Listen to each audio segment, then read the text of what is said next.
If you are a B2B service-based business owner and you are looking to gain more clients, create more impact and more revenue in your business, tune in to Amplify Your Marketing Message with Campbell Rapin. Every week, we're going to take you through how to build an audience of buyers, mastering your marketing message, and making offers that convert consistently. We'll see you all on the inside.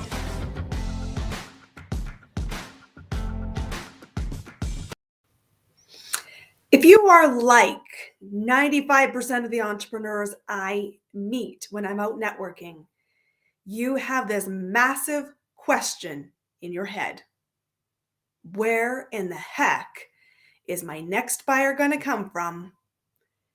And how come it feels so damn hard to have them find me?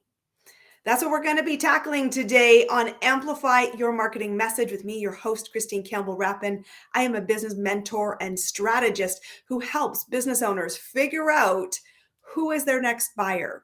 How will you move them predictably from curiosity to paid client? And how do you create value so that you're the yes they say yes to when the offer is presented? And I know the struggle is real because I see it every day, but that struggle with buyers is completely optional. And it is not okay that you just spend all this time envisioning on the other side if you don't know where you're starting. So today's episode is really about the starting block of getting into the mind of your next buyer.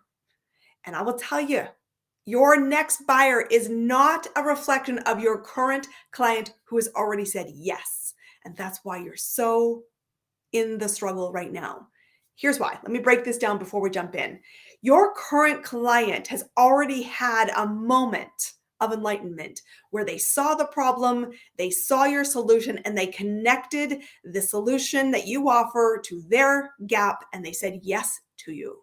They've already moved into the continuum of enlightenment.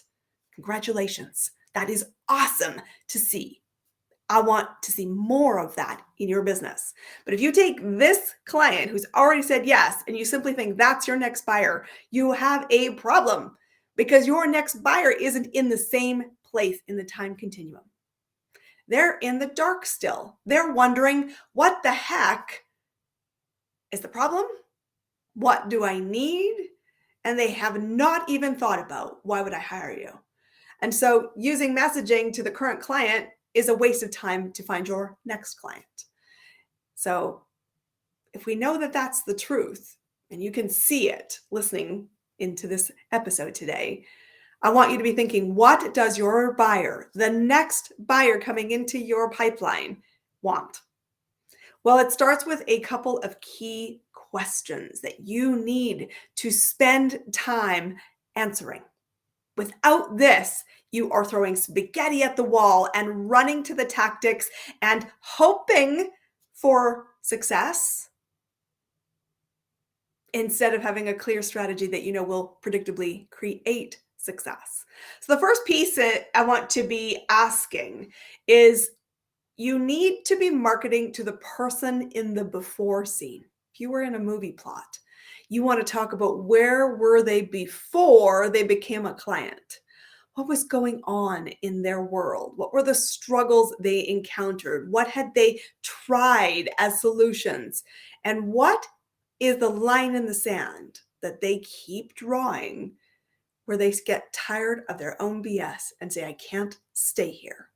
You really need to get into that heart of the darkness so that you can see them as they are, not as they hope to be, not as they are in the place of enlightenment, but really, truly intersect them in the darkness. And one of the most fundamental pieces of the work I do with my clients in the Business Skill Accelerator is getting clear, where is this intersection point you are choosing as your business growth strategy? Because this is a personal choice. The continuum from darkness to light is a long path, and you get to choose where you set up camp, where you decide the intersection point is, and how you will bump into somebody with softness in a dark place that feels safe. So you've got to think in your head, first and foremost, every piece of content I put out there, every piece that is about buyer movement and attracting your next client is about the before scene. What's happening in the before scene? I watched the light bulb just go off above your head as you realized I'm not talking about the before scene. I'm trying to sell a unicorn in the after scene, the happy ever after. And it's not that we don't want the happy ever after, just so we're clear here. It's just that I didn't get out of bed today to live my happy ever after. Most of us don't. And it seems too far. It seems too big of a stretch. It seems too unlikely to be true. So we admire it, but we don't attach ourselves to it. And if we're not attached to your wagon, we won't be moving with you. So if you think about where are they in the before, I want you to be asking, what problem do they think they have? Not with the expert lens of what problem do you believe they have, but what problem do they think they have? What assumptions are they making about their problem, the options to solve it, and their own limitations? Because the first piece of movement is to start to change belief systems. And it is also the most important system that you keep supporting change around as you work together to deliver your programs and services at a very high level. But you've got to really think about what is their assumptions. And the best way to do it is through conversation. Ask, listen, document, be an observer to the darkness. Your ability to be the observer in the darkness and see people in the darkness will predict and impact significantly your success rate. So don't miss this step. If you've stalled your client growth, chances are you're out of sync in this piece of the puzzle. As they live their life through stories, you've got to think about how do you transition and position your business offering as a solution. What are they looking for in a solution? What are their expectations on solutions? What are their requirements on the solution? And remember, I've said this before many times, and I want to keep saying it because it's so important. Their expectations are likely smaller than you imagine because they're not looking for the unicorn you're selling. They're looking for small wins, predictably, that feel like they will build movement, and movement will lead to momentum. So be aware that slowing down and trimming down your offers meets them where they are in the darkness. And it makes the yes much more attainable for them. And yes is what we're looking for. We want to be the yes that people say yes to. But you've got to think about their expectations, their requirements, and how you are positioning what you offer as a match for their assumptions, their belief systems, and the problem they think they have. As you start to be able to get into this place, I said the number one goal is that you see them. That's your business strategy. That's your choice in the intersection point. More importantly, now we need to start shifting the lens of now what? It's great that we see them, but so what? What really matters is, can we move them? Can we put up signposts? Can we show them what is on the other side that we know is desirable for them? Not everybody, but for your next buyer. You want to educate them that there is something beyond their current reality. And that needs to come from a place of sympathy, compassion, understanding, hope, and the positive energies of lightness out of the dark. As you start to show people and do so through curiosity seeking, do you know there are options on the other side? Is such a profound question, because when someone's in the darkness and they're spinning in the circles and they've drawn the lines 100 times in their own BS limits and assumptions, this can be a really abrupt question. And it might start them spinning backwards, but that's okay. They're still in movement. And all movement is the goal. Movement leads to the momentum. And we start to say there is something on the other side. And are you curious about it? And that's when we start to tap into a marketing strategy. Remember, it's not about the tactics. Tactics, you can choose any tactic you like to get in front of more people. That is a personal choice in your own way you want to win. But what's non-negotiable is that you have a strategy to move somebody, to educate them. There is something on the other side. I am offering the following. Here's what makes me the must hire. And here is how you keep them moving to say, tell me more. It's a curiosity, human journey. Many people get into the caught when they're thinking business strategy that people are motivated by money. Sounds reasonable, right? Money is the universal language, as is love. But it's not money that in fact is the goal, even when it is one we can understand and connect to. Because truthfully, if money was the problem, people would solve it, and they don't. You want to create a business, make some phone calls. You want to build a business, make more offers. You want to build a business, you have to get in front of more people, more ways, more often.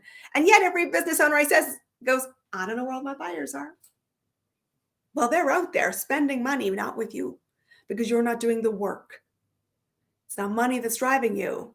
And let's be clear, money is a reflection of the impact of the goal itself. It's not the goal, because the goal never sustains it. Because if you are uncertain that you could create $1 million business, quit the field. You absolutely can. But it's going to mean that you have to keep turning over and taking actions. And many people fatigue themselves out of the game. Those who stay have good foundations, good leadership, good inner circles, and a commitment to the non-negotiable business foundations. So if money isn't the goal itself, it's just a reflection of the goal, you need to be thinking, what is the life that my next buyer wants when they have the money, when they have the freedom, when they have the love, when they have the wealth, the health, and the dream? Because it's connecting to that vision that gets them moving, keeps them moving, and sustains them. And you need to be clear on that continuum of where they are in their journey, that you are the spark. You're illuminating possibility. And it is this simple. It is not at all effortless, which is why people come to work with us. Because they don't know who their buyer is. They don't have clarity on their strategy. They don't understand the value they bring because they're trying to sell unicorns when their clients aren't looking for them.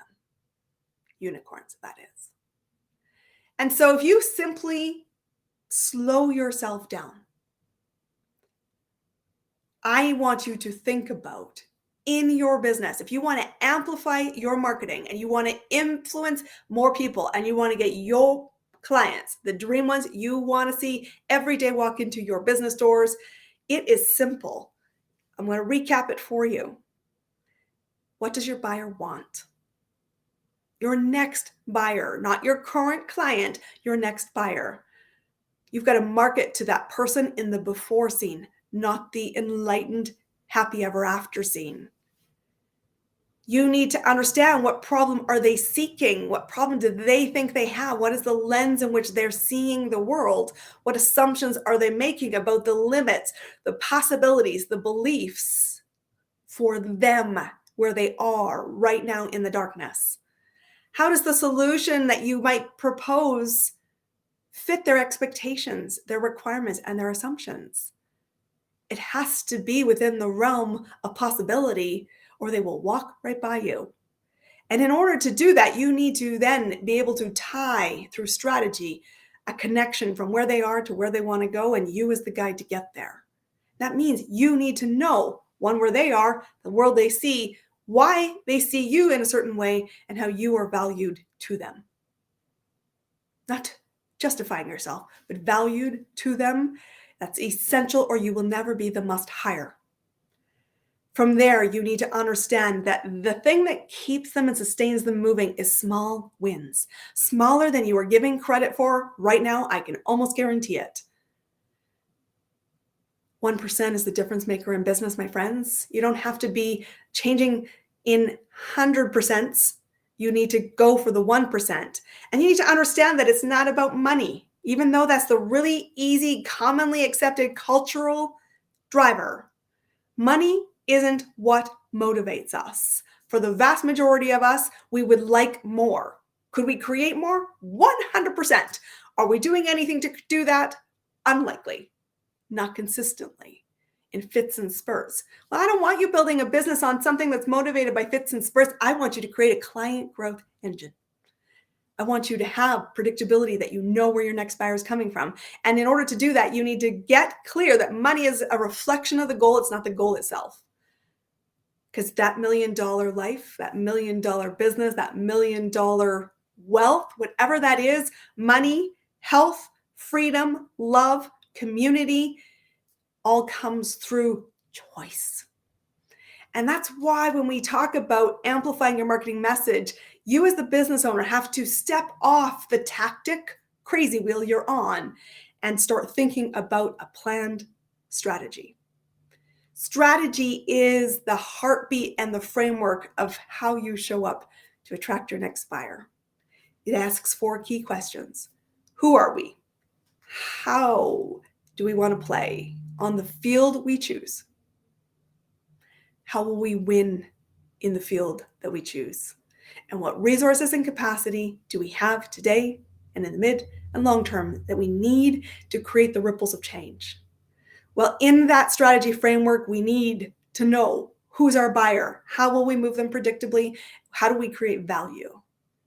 These are the foundations of scalability. They're the foundations of business long-term wealth creation, and they are the foundations of what you need, non-negotiable. That's exactly what I take my clients through. I help them dial this in, and I be a thinking partner who has your 100% back as you build the business you want, so that you're creating the big ripples of solving what the buyer needs.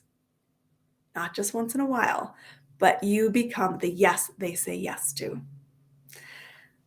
If you are in a business place right now where this feels uncomfortable, this feels like I have not spent enough time doing this, recognize your gap.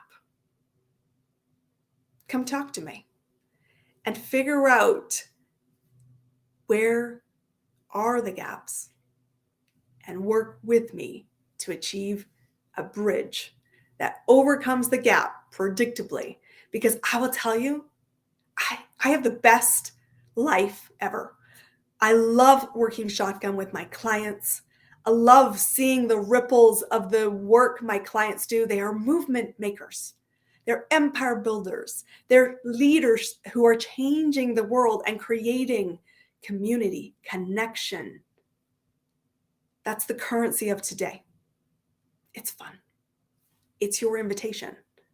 So come amplify your marketing message. Discover our programs and services at ChristineCampbellRapin.com and let us help you get really clear on your buyer equation. I'll see you there. Can't wait to connect with you soon.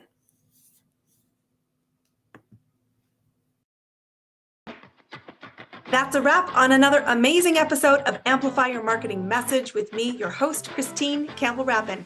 Be sure to subscribe on your favorite podcast platform so you don't miss another great episode. And be sure to visit ChristineCampbellRapin.com/podcast to get a free resource on how to master your marketing message. We'll see you all on our next episode.